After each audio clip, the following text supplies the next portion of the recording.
we are concerned with the year 1780. So the amount given here is 80,000. It is 80,000. Then we are given this much amount is outstanding. तो जो मिला नहीं है लेकिन बाकी है, तो क्या करोगे आप? ऐड कर दोगे. Add subscription received. The amount is 7,000 rupees. 7,000 rupees.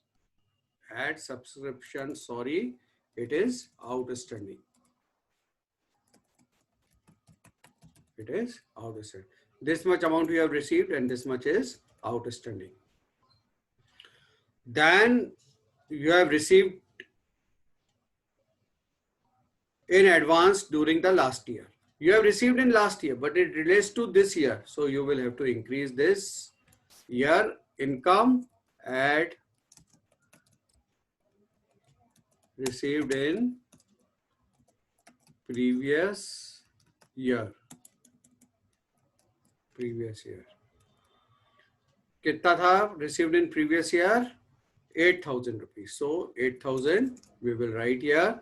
So the total is, we will add all these three. It is 95,000. Then all these we will have to show in the balance sheet also. So in the balance sheet, what all is the outstanding amount? It is your asset. You will show it in the asset side. Outstanding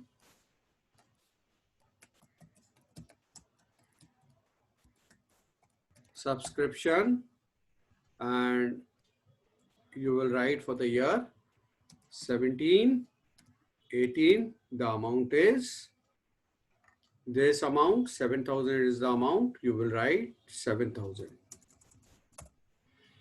And then you see 16, 17. 16, 17, 2,000 was outstanding.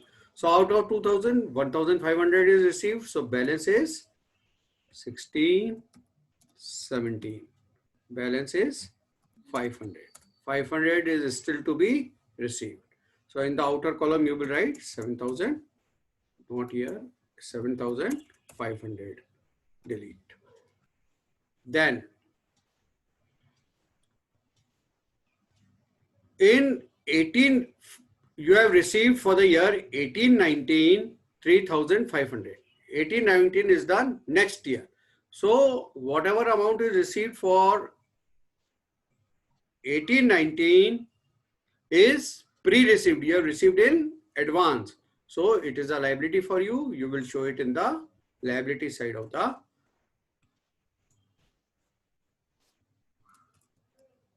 pre-received subscription, and it is for the year 18-19. The amount is 3,500. So you see, in this way, the income for the year 17-18 will be shown in the income and expenditure account. What all is still to be collected, जो मिलना बाकी है उसे बोलते हैं outstanding subscription. तो उसको अपन asset पे बताते हैं. अपन को वसूल करना है, लेना बाकी है, तो उसको अपन असेट पे बताएंगे. और जो अपन को एडवांस में मिल गया है, ना तो वो अपनी इनकम है, ना वो अपना असेट है, वो अपनी लाइबिलिटी है. उसको अपन लाइबिलिटी, अभी उसको असेट भी नहीं मान सकते, इनकम भी नहीं मान सकते. उसको एडवांस में जो मिला है उसको लाइबिलिटी साइड में बताते हैं. ठीक है. सो in this way we complete this second sum. Now we take up another sum number 3. On 1st April, furniture account showed a balance of 1 lakh rupees. शुरू में ये ओपनिंग बैलेंस था आपका 1 लाख रुपए का. 1 जुलाई 2018 में एडिशनल फर्नीचर परचेस किया 30,000 रुपए का। Furniture is to be depreciated 12% per annum, show the presentation in final account. देखिए शुरू में आपके पास 1 लाख रुपए का फर्नीचर था, साल में के बीच में आपने जुलाई में 1 जुलाई को आपने 30,000 का परचेज किया, तो अब आप इसको इनकम एंड एक्सपेंडिचर अकाउंट और बैलेंस शीट में कैसे बताएंगे? देखिए जो साल भर का डेप्रिसिएशन है वो आपको इनकम एंड एक्सपेंडिचर में बताना पड़ेगा, और जो आपके असेट है वो आपको बैलेंस शीट में बताने पड़ेंगे। देखते हैं अपन कैसे करते हैं। ये आपका सम नंबर, इसका परफॉर्मा मैंने बना रखा है। इनकम एंड एक्सपेंडिचर में आप कैसे बताएंगे? ये मार्च 18 नहीं होगा, ये 19 है। क्वेश्चन में जो भी बुक्स है उसमें ऐसा 1 अप्रैल को आपके पास 1 लाख के फर्नीचर थे, तो आप बैलेंस शीट में फर्नीचर बता देंगे। फर्नीचर 1 लाख का आपका ओपनिंग बैलेंस था। अब आपने 1 जुलाई को परचेज करा 30,000 का, ऐड आप इसमें करेंगे ऐड परचेज 30,000 का फर्नीचर परचेज किया, आपके पास टोटल हो गया 1,30,000 का। यहाँ तक बैलेंस शीट में क्लियर हुआ। अब क्या है, अपन ने इसको यूज करा। अगर अपन असेट को यूज करते हैं तो उसके ऊपर डेप्रिसिएशन चार्ज करते हैं। डेप्रिसिएशन अपन ने असेट को जितने टाइम के लिए इस्तेमाल किया उतने टाइम के लिए अपन डेप्रिसिएशन चार्ज करते हैं। 1 लाख अपने पास शुरू में था, इसको अपन ने साल भर यूज करा, साल भर, तो इसके ऊपर साल भर का डेप्रिसिएशन लगेगा 1 लाख इंटू 12/100, तो इसके ऊपर डेप्रिसिएशन आपका 12,000 रुपीज आता है।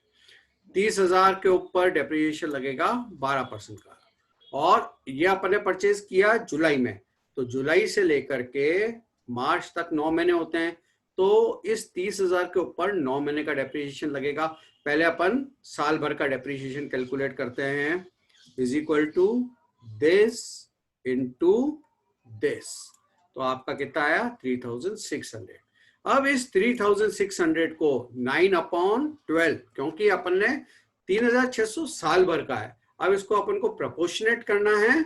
9, ये साल भर का है तो 9 महीने का कितना होगा, इंटू 9/12 करेंगे तो ये 3/4 हो जाएगा।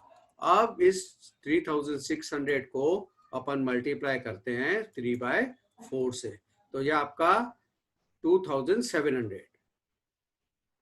1 लाख के ऊपर 12,000 था और 2,700 हुआ है, तो ये दोनों मिला करके आपका 14,700। तो आप एक्सपेंडिचर साइड में लिखेंगे to depreciation on furniture, to depreciation on furniture आपका ये 14,700 हो जाएगा।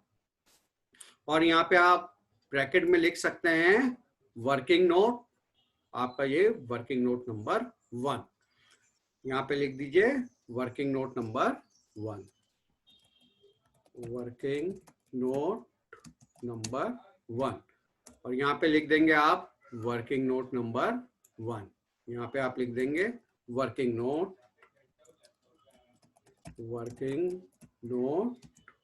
नंबर 1। तो यहाँ से एग्जामिनर देख करके पता लगा लेगा कि आपने कैलकुलेट किया है बिल्कुल ढंग से, और इस साइड आपको एक्सपेंडिचर लिखना है, ये एक्सपेंडिचर, और इस साइड आपको इनकम लिखना है, इनकम, ये income expenditure. Working note bracket लगा दें।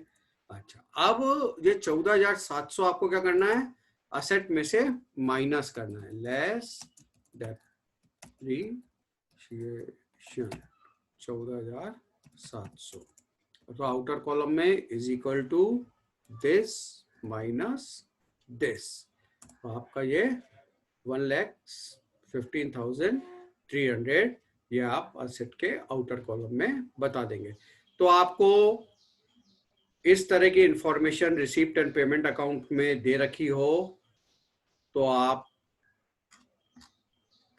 ये आपका क्या दे रखा है, ये इस तरह की इंफॉर्मेशन आपको दे रखी हो तो आप किस तरीके से कैलकुलेट करेंगे ये मैंने आपको बताया।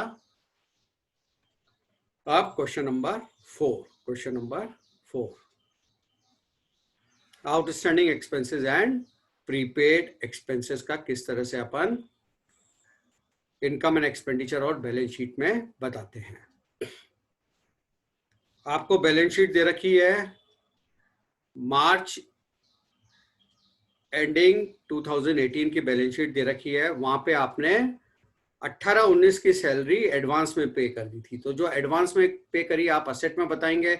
इसका इमीडिएट इम्प्लीकेशन क्या होगा, आपको इनकम एंड एक्सपेंडिचर 18-19 का आप बताएंगे तो उसमें ये 18-19 से रिलेट करती है, तो ये 2000 रुपया वहां पे आप बता देंगे। जैसे रिसिप्ट एंड पेमेंट दे रखा है 18-19 का, तो 18-19 में आपने 30,000 तो ये पे करा है, लेकिन पिछले साल आपने क्या पे कर दिया था, 2000 18-19 का पे कर दिया था, तो इस 30,000 में ये 2000 ऐड कर देंगे। और नीचे एडजस्टमेंट में बता रखा है कि इस साल की आउटस्टैंडिंग सैलरी 5,500 रुपया है। आपको फाइनल अकाउंट में कैसे प्रेजेंट करोगे तो मैं आपको समझाता हूं। अपन को 18-19 के लिए इनकम एंड एक्सपेंडिचर बनाना है। किस साल के लिए बनाना है, 18-19 के लिए। तो ये income and expenditure account for the year ending मार्च 2019 कर देंगे। यहाँ पे आपका एक्सपेंडिचर आएगा और यहाँ पे आपका इनकम आएगा, इनकम। अच्छा, अब अपन इधर लिखेंगे टू सैलरीज। इनर कॉलम में लिखेंगे आपने इस साल कितना पे किया है। ये 18-19 का अपन स्टेटमेंट 18-19 का बता रहे हैं, तो अलग से 18-19 लिखने की जरूरत नहीं है। यहाँ पे अपन सिंपल 30,000 रुपया लिख देंगे। उसके बाद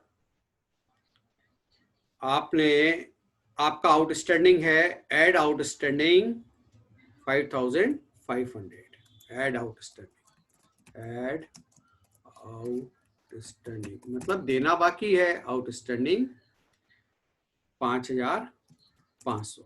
अब जो देना बाकी है ये आपकी क्या है, लायबिलिटी। हाथों हाथ ही अपन लायबिलिटी साइड में भी बैलेंस शीट में भी लिख दे आउटस्टैंडिंग सैलरीज 5,500। खर्चा है, देना बाकी है, तो ये आपकी लायबिलिटी हो गई, ये आपने लिख दिया बाकी है। अब पिछले साल की बैलेंस शीट में आप लोगों को बताया गया था कि अपन ने 18-19 का 2000 का पेमेंट किया है, तो वो इस बार के खर्चे में आपको ऐड करना पड़ेगा। Add paid in previous year. कितना था, 2000 रुपया आपने प्रीवियस ईयर में पे करा, तो इस साल आपने खर्चे में जोड़ दिया, तो आपका इज इक्वल टू सम, ये तीनों का जोड़ करके आप इधर लिख देंगे आउटर कॉलम में, पेड इन प्रीवियस ईयर। आप प्रीवियस ईयर का तो अपन ने इस साल में लिख दिया, और ये जो 19-20 का आपने पे किया, इस साल पे किया आपने, वो क्या है, एडवांस पेमेंट है। क्या है, एडवांस पेमेंट। तो एडवांस पेमेंट क्या है आपका, प्रीपेड असेट है। ये क्या है, असेट। इसको आप बैलेंस शीट में असेट साइड में बताएंगे। यहाँ पे प्रीपेड सैलरीज, ये 19-20 आप लिख सकते हैं। 19-20 के लिए आपने कितना पे किया है, 1,000 रुपया। तो 1,000 रुपया आपने पे किया है, यहाँ पे इसको ब्रैकेट में लिख देंगे।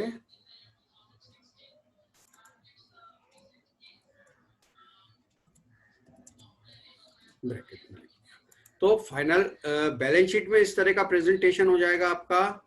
लायबिलिटी में आउटस्टैंडिंग इधर प्रीपेड और इधर इस ईयर का 18-19 का जाएगा। ये छोटे छोटे सम अपने इसलिए करे हैं ताकि ये मिल करके बड़े सम में आएंगे, तो जस्ट अपने प्रैक्टिकल अंडरस्टैंडिंग के लिए इस तरह का सम लिया है। अच्छा, अब अपन एक बड़ा सम ले लेते हैं। Question number 5, prepare income and expenditure account only. आपको इसमें बैलेंस शीट नहीं, शुरू में है, बाद में जो सम आएंगे उसमें आपको बैलेंस शीट भी बनानी पड़ेगी। अभी केवल आपको इनकम एंड एक्सपेंडिचर अकाउंट बनाना है। आपको क्या है, रिसीप्ट है, वहां पे आपको क्या पार्टनरशिप में और सोल प्रोप्राइटर में आपको ट्रायल बैलेंस दिया होता है, यहाँ पे आपको रिसिप्ट एंड पेमेंट अकाउंट दिया हुआ है। आपको इससे क्या करना है, इस रिसिप्ट एंड पेमेंट अकाउंट से और जो ये एडजस्टमेंट दे रखे हैं इनको पढ़ करके आपको इनकम एंड एक्सपेंडिचर बनाना है। कौन से साल का, 19-20 का, फॉर द ईयर 1920। तो अपन चलते हैं अपनी शीट में। क्वेश्चन नंबर 5, ये आपका क्या है, इनकम एंड एक्सपेंडिचर अकाउंट है और ये बैलेंस शीट है। आपका नाम क्या था यहाँ पे क्वेश्चन में, in the books of Veena cultural association. In the books of Veena cultural association. मैंने फॉर्मेट पहले से ही बना रखे हैं ताकि टाइम वेस्ट ना हो। अब अपन पढ़ते हैं और सम करने की कोशिश करते हैं। तो ओपनिंग बैलेंस आता है और क्लोजिंग बैलेंस आता है, वो रिसीट एंड पेमेंट अकाउंट में अपन समझ चुके हैं।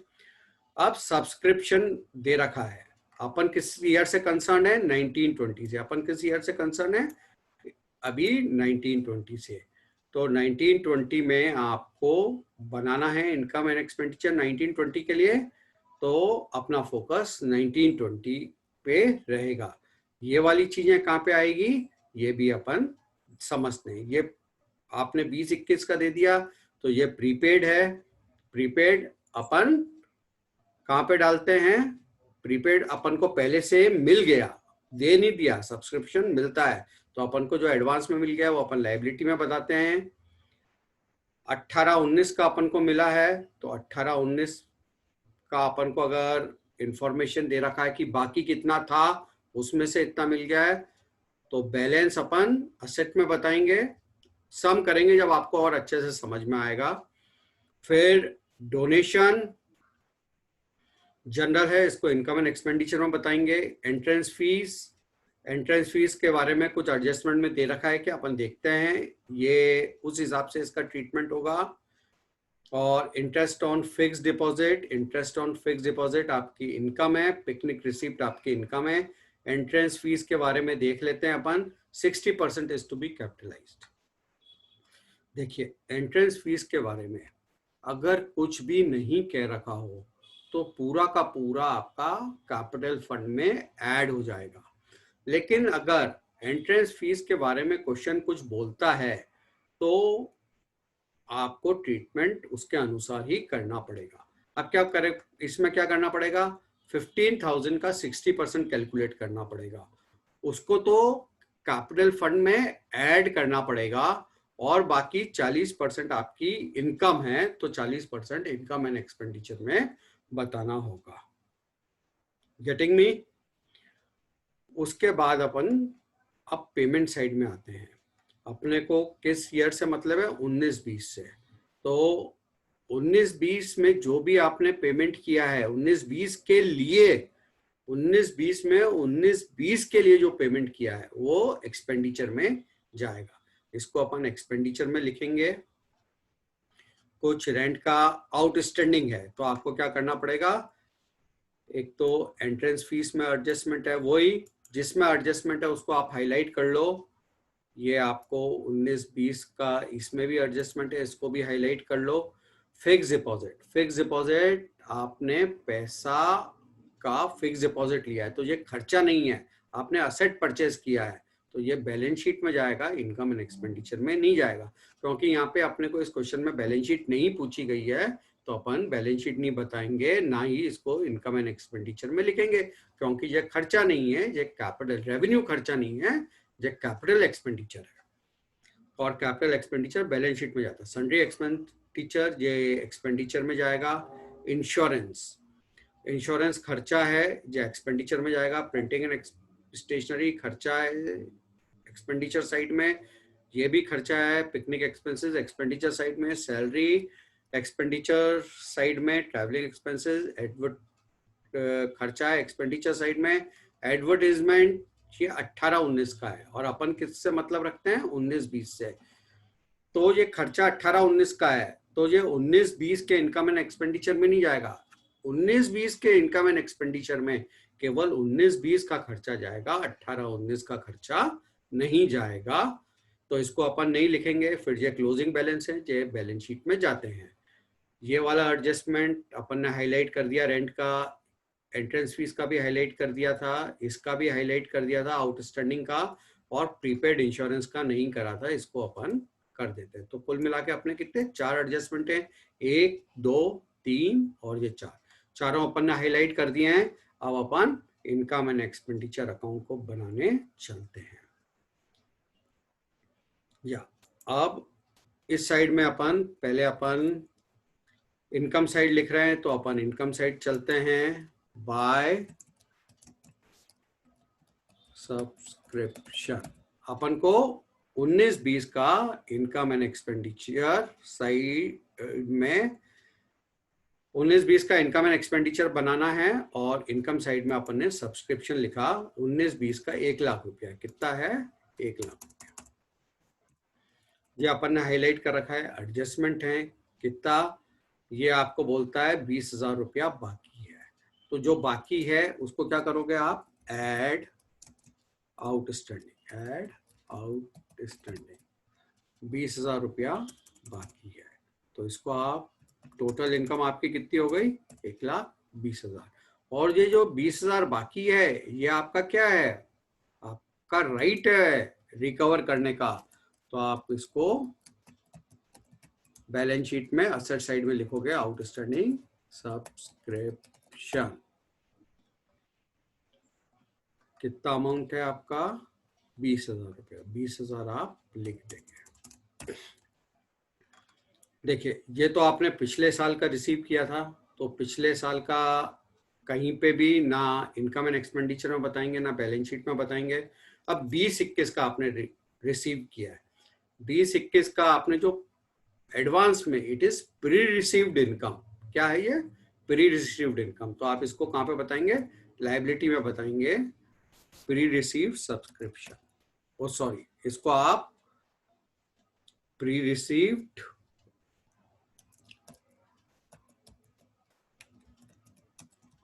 सब्सक्रिप्शन।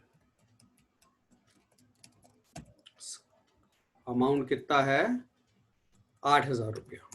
देखिए क्वेश्चन में आपको बैलेंस शीट नहीं पूछी गई है, लेकिन आपको समझाने के लिए मैंने बना दिया है कि इन आइटम्स को इस तरीके से प्रेजेंट करते हैं। डोनेशन, डोनेशन क्या है, जनरल है तो ये इनकम में आएगा। इनकम साइड में आप लिखेंगे bye donation, bye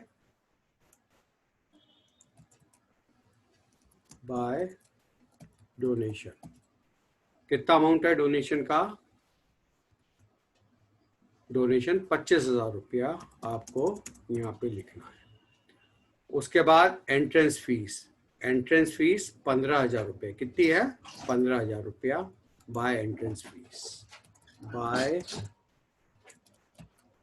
entrance fees.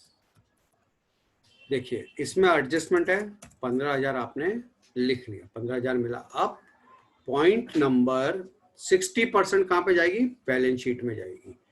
तो आप 60% लेस यहां पे लिखेंगे, लेस कैपिटलाइज, लेस कैपिटलाइज। 60% आपको कैपिटलाइज करनी है। तो आप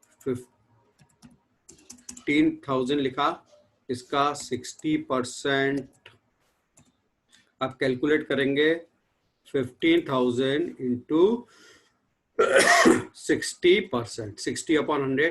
तो ये 9,000 रुपया कहां पे जाएगा, ये बैलेंस शीट में जाएगा। और बाकी का आप क्या करेंगे, 15,000 में से 9,000 माइनस करेंगे, ये 6,000 रुपया आपकी इनकम है। क्या है, इनकम है। इसको आप यहाँ पे भी इनकम लिखना है बच्चों, इनकम, और इधर भी एक्सपेंडिचर लिखना है, एक्सपेंडिचर। तो ये आपको इनकम साइड में बताना है 15 में से 9 माइनस करके।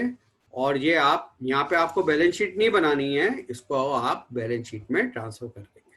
जब अपन पूरे सम देखेंगे ना एट लेंथ वाले आगे आने वाले हैं, वहां पे मैं आपको बैलेंस शीट में ट्रांसफर करके बताऊंगा। यहाँ पे ना तो आपको पूरी चीजें दे रखी है, इसलिए कर नहीं सकता हूं मैं। उसके बाद इंटरेस्ट ऑन फिक्स डिपॉजिट 4800 आपको इंटरेस्ट मिला है bye interest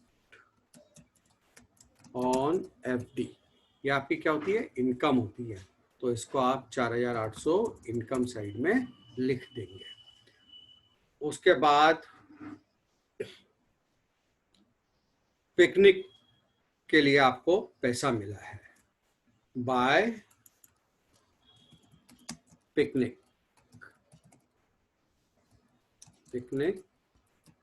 receive by picnic receive. कितना, 20,000 रुपया मिला है। बारिश का मौसम है, पिकनिक जाना, लेकिन अभी तो कोरोना का माहौल है तो कोई पिकनिक नहीं, कोई आउटिंग नहीं। तो लेकिन सम तो अपन कर ही सकते हैं। पिकनिक के नाम का पिकनिक मना नहीं सकते, लेकिन सम करने में कोई मनाही नहीं है। तो पिकनिक रिसीट 20,000 रुपए की आपने कलेक्शन करी, तो वो इनकम में आ जाएगा। आप खर्चों की तरफ चलते हैं। आपको किस साल का बनाना है, 19-20 का।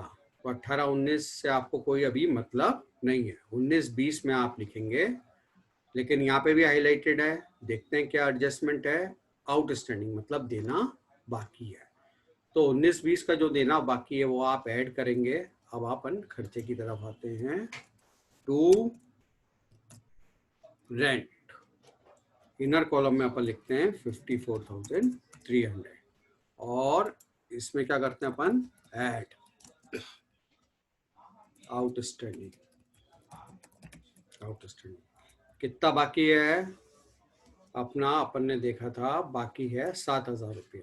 7,000 रुपया बाकी है। जो बाकी है इसको लाइबिलिटी में भी बताएंगे और यहाँ पे ऐड करेंगे। तो दिस प्लस दिस, या आप आउटर कॉलम में लिख देंगे। इतना आपका खर्चा हो गया। फिर फिक्स डिपॉजिट, आपने एफडी बनवाई तो ये रेवेन्यू खर्चा नहीं है, ये कैप, इसको बैलेंस शीट में बताएंगे, इनकम में नहीं बताएंगे। सन्ड्री एक्सपेंसेस जरूर आप यहाँ पे बताएंगे। टू सन्ड्री एक्सपेंसेस आपका ये 7,000 कितना, 8,000 रुपया था। 8,000 रुपया आपने लिख दिया। इस साइड के जो भी खर्चे होते हैं आपको इधर लिखने हैं। इस साइड के जो भी इस साल के खर्चे होते हैं, जो पेमेंट साइड में 19-20 के खर्चे लिखे गए हैं, रेवेन्यू खर्चे, कैपिटल एक्सपेंडिचर नहीं, वो आपको इस साइड में लिखने हैं। बहुत ही आसान चीज है, बस समझ लीजिए एक बार। लेक्चर नंबर पहला, दूसरा, तीसरा जो एनपीओ का आपको भेजा है वो आप सुनिए अच्छे से। अच्छा, उसके बाद इंश्योरेंस खर्चा होता है। टू इंश्योरेंस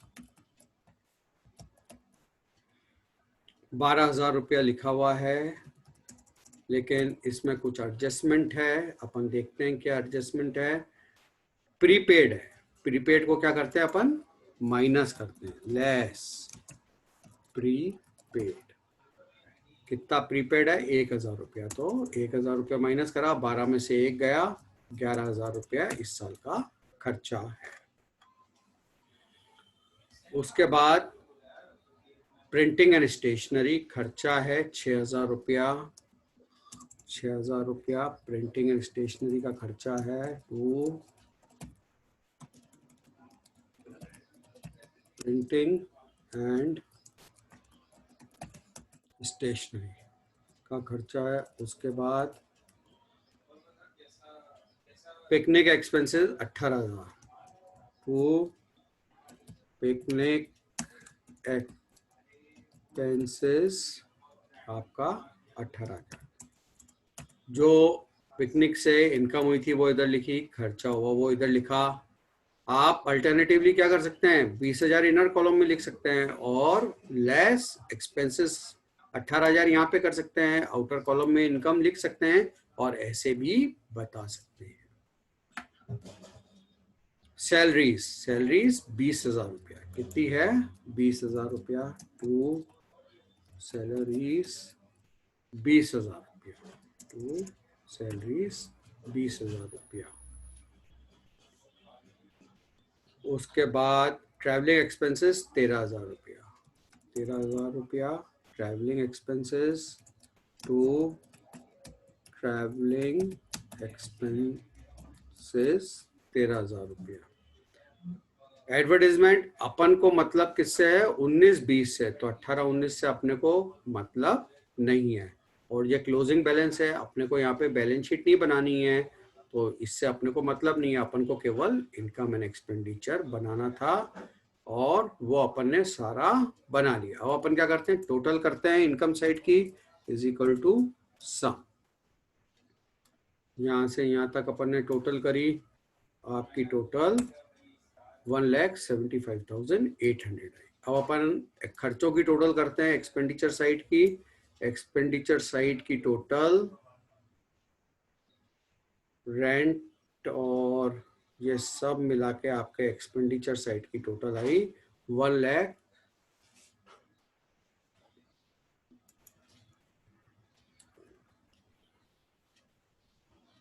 1,00,000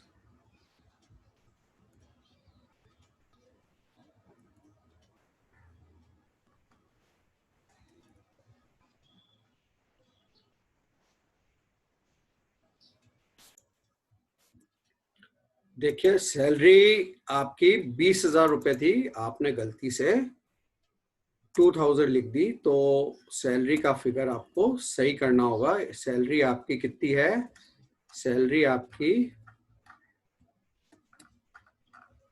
इट इज 20,000, आपने 2,000 रुपए लिख दी थी, आपने नहीं, मैंने। अब अपन ने टोटल करा तो ये 1,37,300, 1,37,300। अब आप इनकम साइड में से एक्सपेंडिचर को माइनस करेंगे, is equal to this minus this, तो ये आपका 38,500। इनकम ज्यादा है खर्चे से, तो आपका सरप्लस, यहाँ पे प्रॉफिट नहीं बोलना, यहाँ पे क्या बोलते हैं, टू सरप्लस, टू सरप्लस 38,500, 38,500। और ये आपका टोटल 1,800, या आप एक लाइन नीचे लिखे 175,800। यहाँ पे टोटल इधर भी टोटल। अच्छा, अब इस सरप्लस को आप लिखेंगे, this surplus transferred to capital fund, this surplus transfer to capital fund. आप इस सरप्लस को कैपिटल फंड में ट्रांसफर, जैसे अपन प्रॉफिट को कैपिटल में ट्रांसफर करते थे ना, सरप्लस को कैपिटल फंड में ट्रांसफर कर देंगे। So dear student, this was all about income and expenditure account. Next lecture में अपन और डिटेल सम लेंगे, सम नंबर 6 लेंगे। तो आप, आज मैंने आपको जो 2, 3, 4 और 5, 2, 3, 4, 5, आज 4 सम कराए हैं, इनकी प्रैक्टिस करिए।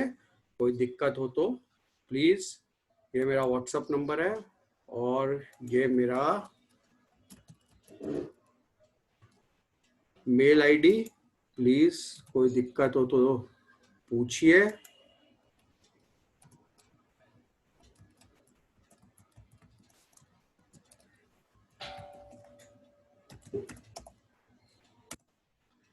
ठीक है, ये व्हाट्सएप नंबर है, तो जो भी कोई दिक्कत हो आप मेरे को भेजिए आपके सब दिक्कतों का जवाब दिया जाएगा। तो प्लीज़ घर पे रहिए, सेफ रहिए और पढ़ते रहिए। Thanks for watching.